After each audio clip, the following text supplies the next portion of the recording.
Hotep, cher Kamit, je vais apporter une réponse à vos questions que vous avez posées durant la semaine passée. Vous savez, comme je vous avais dit, il y a de cela près de 40 semaines,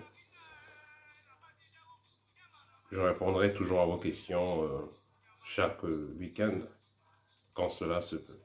Mais s'il y a empêchement, comme cette fois-ci il y a eu empêchement, si empêchement, je vais le faire un peu plus tard. Dernièrement, nous sommes dimanche, mais je vais répondre à vos questions comme je le fais chaque vendredi. Et par là, je pense que, entre-temps, je veux dire entre-temps, il y a un peu plus de questions que d'habitude. Voilà, parce qu'il y a beaucoup qui attendaient, voilà. Et aussi, j'aimerais que vous partagez souvent la vidéo spéciale réponse aux questions, parce que là, ça va aider. Vous avez des amis qui sont intéressés aussi par la spiritualité, partagez, envoyez ces vidéos. Et aussi, il faudra aider à ce que la chaîne avance. Parce que si vous ne commentez pas, vous ne likez pas, le logiciel de YouTube ne va pas aider à la promotion de la page. Donc, il faudra que vous likez les vidéos pour que le logiciel puisse donc contribuer à promouvoir la page. Si vous ne le faites pas, les choses vont aller lentement et la communauté va s'agrandir à pas long. Or, nous ne pouvons pas faire ce travail tout seul. Nous avons besoin que chacun puisse contribuer à son niveau. Donc, ne serait-ce que par liker les vidéos. Là, c'est encourageant et ça permet aussi que cela soit diffusé assez aisément. Alors, la première question. Qu'est-ce qui fait en sorte qu'une femme ne supporte pas son compagnon pendant la grossesse? On a connu ça au Cameroun, ils ont dit ce qu'ils sont en Afrique, en Europe, un peu partout, on a connu ça dans la jeunesse. Donc, c'est-à-dire qu'une jeune fille est enceinte et elle ne veut pas voir son copain. Elle ne veut pas voir son copain. Et si le mari est là, elle n'est pas à l'aise avec le mari jusqu'à ce qu'elle va accoucher et qu'elle ait encore envie de voir le mari. Donc, mais dans d'autres cas, c'est plutôt le contraire, elle est plutôt collée à... La femme enceinte est plutôt collée à son mari, elle veut voir le mari. Donc, tout dépend des cas. Mais dans beaucoup de cas, c'est généralement la femme, elle ne veut pas voir le père de l'enfant. Voilà, surtout quand c'est la première grossesse. Alors, ici, il faudra noter que l'enfant qui vient est d'abord un être spirituel de pure lumière qui vient pour faire une expérience dans la matière, qui vient pour rétablir un certain équilibre, corriger certaines fautes ou apporter quelque chose de particulier à l'humanité. Cela fait, puisque c'est un être de lumière, il vient avec un taux vibratoire très haut, une vibration très haute, même plus haute que celle des parents, parce qu'ils sortent tout droit du monde spirituel, du monde lumineux. Ce qui fait que sa vibration peut donc influencer la maman et perturber carrément les énergies de la maman. C'est pourquoi la maman pourra avoir un grand changement au niveau du comportement. Et les femmes enceintes vous diront que pendant la période de grossesse, les sens sont plus affûtés, elles ressentent plus les odeurs, elles entendent plus des choses, elles rêvent d'une certaine façon. Donc, elles vont vous dire qu'il y a un grand changement énergétique pendant la grossesse. Donc, si le parent, si le mari n'est pas initié ou alors ne maintient pas une certaine qualité et quantité d'énergie, s'il ne veille pas à travailler sur son aura, il pourra être repoussé par la maman. Parce que, comme je dis tantôt, la maman porte un être ayant une haute fréquence vibratoire, dont l'enfant a une fréquence plus haute que pour l'adulte, en temps normal. Donc, ce qui fait que les sens de la maman sont tunés, sont boostés, le taux vibratoire de la maman même plus élevé, ce qui fait que, puisque le papa, généralement, il a une vibration qui n'est pas similaire, donc la maman n'aura pas trop envie de le voir. Mais si le papa est aussi dans un éveil spirituel, s'il travaille ses énergies, alors il n'y aura aucune barrière, la maman aura bien envie de voir le papa. Et on demande toujours aux hommes, pendant que les femmes sont enceintes, avant de les approcher, qu'ils veillent à ce qu'ils soient purifier, qu'ils aient les énergies positives. Si c'est un homme qui est polygame ou c'est l'habitude d'aller vers d'autres femmes et tout, il est impératif qu'il se purifie avant de s'approcher même de sa femme. Sinon, il sera repoussé naturellement. Ou alors, il pourra perturber le fonctionnement de la grossesse. Technique de purification après avortement. Si vous avez connu un avortement, il sera mieux de contacter un spécialiste pour qu'il puisse vous aider à faire le rituel de purification. Parce que c'est un rituel quand même qui demande une certaine préparation pour le faire. C'est pas un rituel comme un claquement de doigts. Donc l'idéal sera de contacter quelqu'un qui s'y connaît et il fera le rituel avec vous.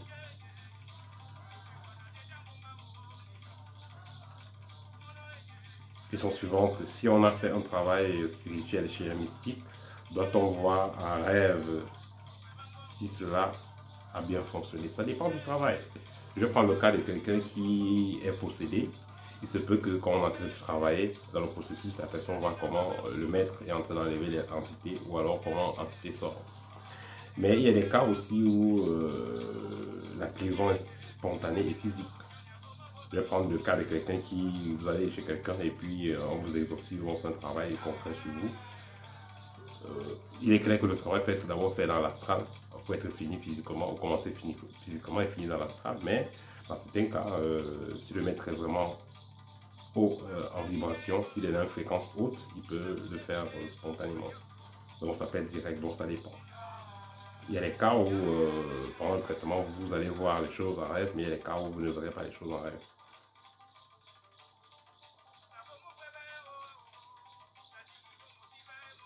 Quelle est la différence entre Kamit et les loges? Voilà, si je pense que la personne demande la différence entre notre école Kamit et une loge. Déjà, dans les loges, les choses sont... Quand on parle de loge ici, je vais parler du sens péjoratif. Donc on parle des loges qui sont en Afrique et tout ça, Rose-Croix, franc-maçonnerie et tout ça. Et Kamit, donc l'école Kamit, la différence que nous avons, c'est que déjà, dans les loges, le système initiatique est pyramidal. C'est-à-dire qu'il y a quelqu'un, il y a des personnes qui sont au sommet et qui seront toujours au sommet jusqu'à la fin des temps, entre guillemets. Et tous ceux qui sont en bas resteront toujours en bas. Même s'ils vont essayer de monter, mais ils vont plus rester en bas. Il y aura toujours cet alignement pyramidal là, où ceux qui sont en haut vont coordonner ceux du bas. Comme la société était organisée avant, les pauvres, les prolétaires et les riches. Donc c'est à peu près comme ça que ça se passe dans le système des loges.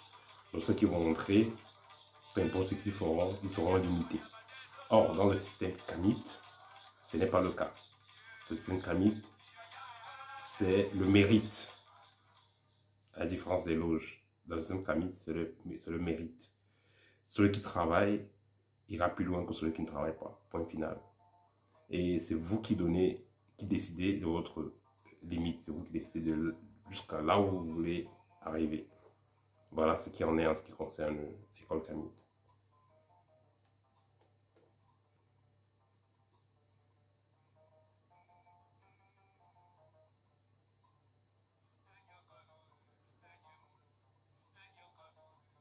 Question suivante, les entités ou les odeurs mystiques, qu'est-ce que cela représente? Est-ce que j'ai bien compris la question? Les entités les odeurs. Ah voilà, la personne demande si les entités ont les odeurs. Est-ce que les entités ont les odeurs? Généralement, non. Si on va dire odeur en tant que telle, c'est odeur spirituelle, c'est odeur parce que bon, les gens il faut comprendre que la vibration aussi c'est une odeur. La vibration c'est une couleur. Le son c'est une couleur. Donc ce qui fait que toutes les entités ont une vibration, elles ont une couleur.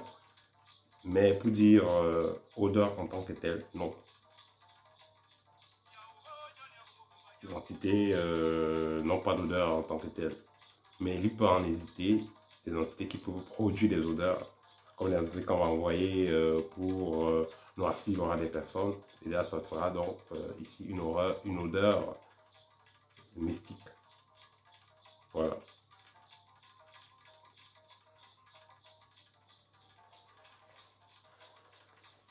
Peut-on être dans plusieurs écoles kamites à la fois? Que ce soit école kamite, que ce soit école spirituelle, que ce soit tout ce que vous voulez.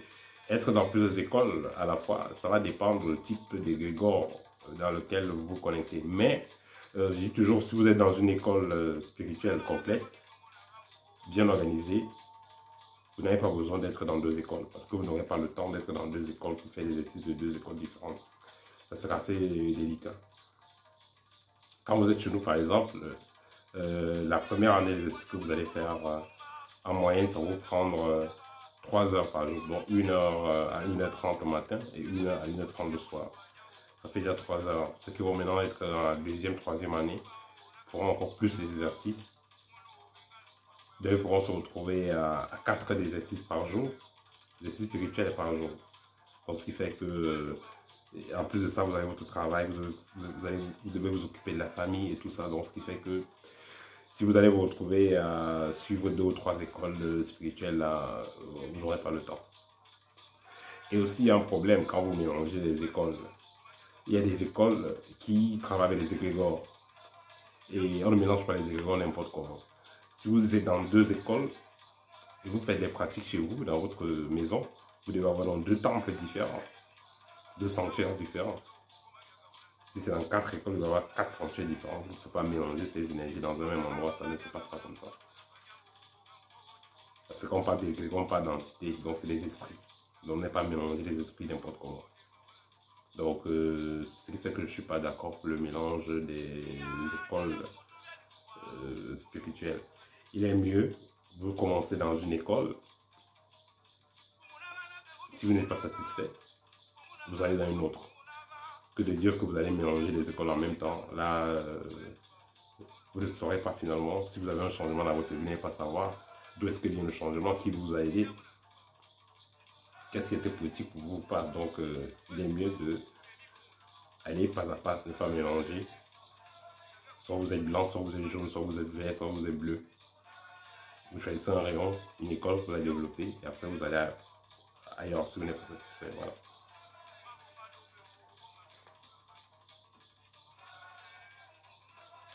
Rêver d'avoir des doigts coupés. Vous rêvez que vous avez les doigts coupés, on vous coupe les doigts, il y a le sang qui sort. Ça symbolise tout simplement un affaiblissement dans le plan astral. Donc ça veut dire que dans le plan physique, vous aurez des difficultés, tout simplement. Vous aurez la difficulté d'avoir ce que vous voulez. Vous aurez la difficulté de maintenir ce qui est possible pour vous. Voilà ce que ça signifie. Et quelqu'un m'a demandé une question en ce qui concerne les rituels magiques qui sont souvent diffusés sur Facebook et tout ça. Et j'aimerais vous dire aussi, il faut faire très attention sur les rituels qu'on vous donne à faire sur Facebook ou un peu partout. Surtout si la personne qui vous donne le rituel ne montre pas sa face. On ne sait pas qui a donné quoi.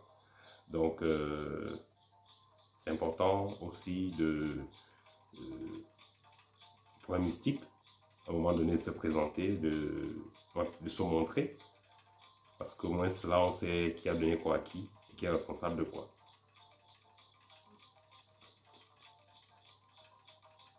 Question suivante, comment reconnaître l'origine de son âme? Pour reconnaître l'origine de son âme, ce n'est que dans l'initiation, ce n'est que dans le travail personnel. Parce qu'on dit souvent, quand l'élève est prêt, le maître se présente. À force de travailler, quand vos chakras atteindront une certaine vibration, vous allez vous connecter à une certaine fréquence, ce qui va vous ouvrir les portes du temps et de l'espace, et vous saurez donc qui vous êtes et pourquoi est-ce que vous êtes là. Donc vous saurez donc l'origine de votre âme, qui est divine. Et quand tu connais toi-même, tu connaîtras l'univers et Dieu.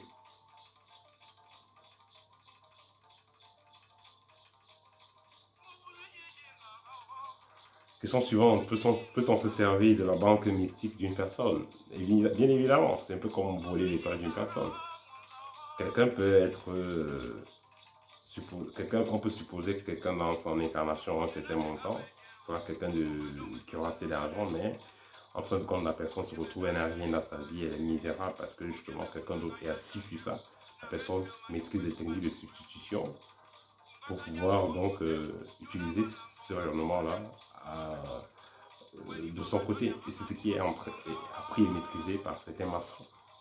Certains maçons sont champions pour ça. Donc ils fonctionnent juste comme un arbre et ils envoient les racines pour tirer dans toute la superficie, dans tout le rayon où ils sont. Ils vont tirer l'énergie de tout ce qui sont. Tous ceux qui y sont vont perdre les énergies positives. Et celui-là va donc aller très haut et se maintenir debout et très haut avec l'énergie des autres, avec l'éclat des autres. Donc un qui était supposé avoir une vie moyenne ou même pas du tout abondante va donc utiliser les techniques pour pouvoir utiliser ou alors usurper les étoiles des autres. Donc voilà, c'est quelque chose qui est réel. On peut bien évidemment se servir de la banque mystique d'une personne ou d'autres personnes même. Peut-on savoir la somme d'argent qu'on aura dans sa vie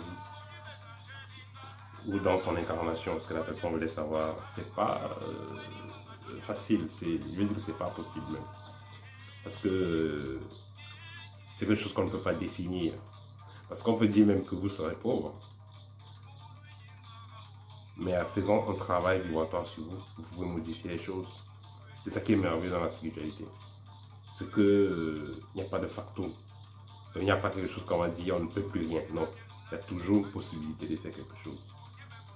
Donc, pour savoir quelle est la quantité d'argent que l'on aura, on peut calculer quand même, on peut voir la force du rayonnement, parce que chacun a une force de rayonnement. Mais également, la force de rayonnement peut aussi être modifiée, elle peut être amplifiée. Et je vais prendre un exemple. On dit souvent, quand vous trouvez une femme, une bonne femme, elle éclaire votre chemin. Quand vous avez une bonne femme, elle éclaire votre existence. C'est pareil, vous pouvez être quelqu'un de bien, de travailleur, de positif, mais vous tombez sur une mauvaise femme, elle va plutôt assombrir votre rayonnement, elle va assombrir votre existence. Donc, c'est pareil. On ne peut pas donc mesurer la richesse, la quantité d'argent qu'une personne aura dans son incarnation, c'est pas possible.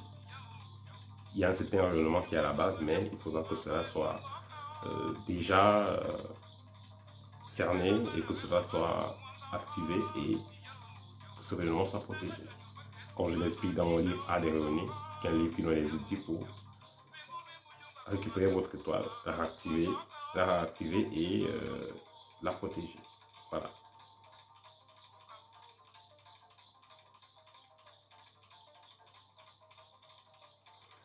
La protection du corps physique est-elle valable pour le corps astral?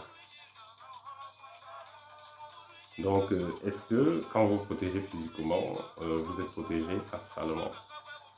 La protection physique va dépendre de votre aura et de votre degré d'énergie. La protection astrale également va dépendre de votre aura et de votre degré d'énergie. Parce que quand vous êtes dans le plan astral, si vous avez une fréquence haute, une énergie élevée, vous serez dans un plan astral qui est élevé. Dans ce plan astral, vous n'aurez pas les attaques. Et même s'il arrive que dans votre deuxième plan astral, vous avez les attaques, vous allez vous en sortir parce que vous avez un niveau d'énergie haut. Les gens ont souvent les difficultés quand ils dorment et ont un taux vibratoire bas.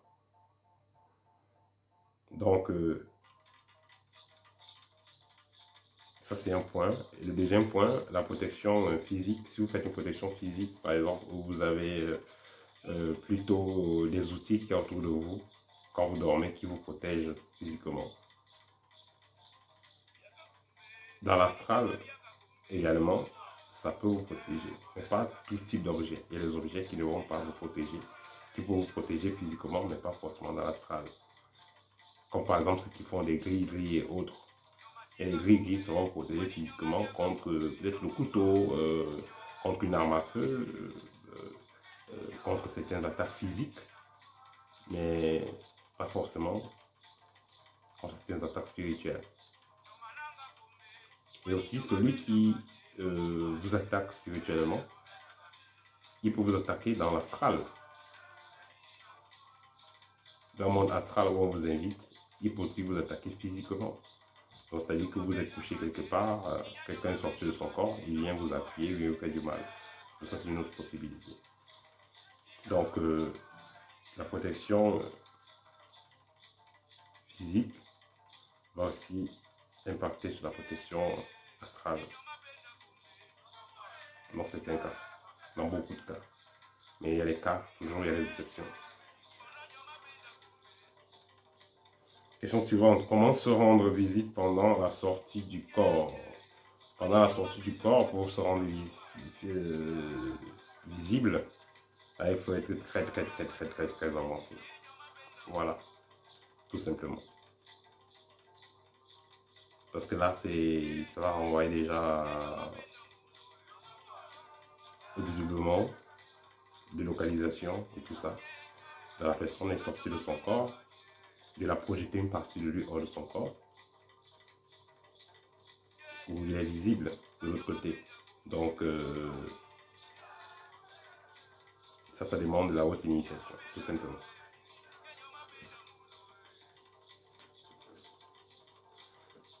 Dernière question, que pensez-vous de la spiritualité contre et de l'intelligence artificielle? Je pense que j'ai fait une vidéo pour parler de l'intelligence artificielle, ça fait peut-être plus d'1 an. La spiritualité, bien évidemment, elle est meilleure parce que la spiritualité va vous permettre d'utiliser ces capacités-là de façon naturelle. C'est-à-dire clairvoyance, clairaudience, tester les énergies, voir des choses qui se passent dans l'invisible, ressentir les présences invisibles qu'il y a dans votre environnement et vous en débarrasser. La technologie aussi va apporter cela, va apporter des outils pareils pour pouvoir voir l'aura, voir l'énergie, capter les présences énergétiques, ça se fait déjà avec la technologie. Voilà.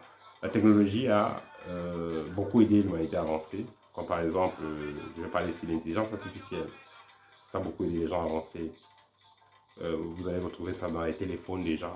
Voilà, les téléphones avec, vous mettez sur le téléphone devant votre face, ça se déverrouille et tout ça. L'intelligence artificielle, c'est intéressant. Mais ça a également des limites parce que, bon, les limites, c'est que ça rend un peu l'être humain paresseux. Vous avez par exemple un téléphone déconnecté à votre cerveau. Vous pensez que le téléphone commence à manipuler seul avec pareils appareils. C'est très pratique, c'est assez facile. Ça facilite la vie, mais ça endort les capacités spirituelles. Voilà, ça endort les capacités spirituelles. Pour appeler quelqu'un de nos jours, on est, c'est facile, on sur le téléphone, on sur les appareils. Et voilà. Mais à l'époque, les gens réussissaient à bien communiquer. Les gens communiquaient, il se passait des messages, ils faisaient tout ce qu'ils avaient lieu de faire, se déplacer normalement et à temps précis.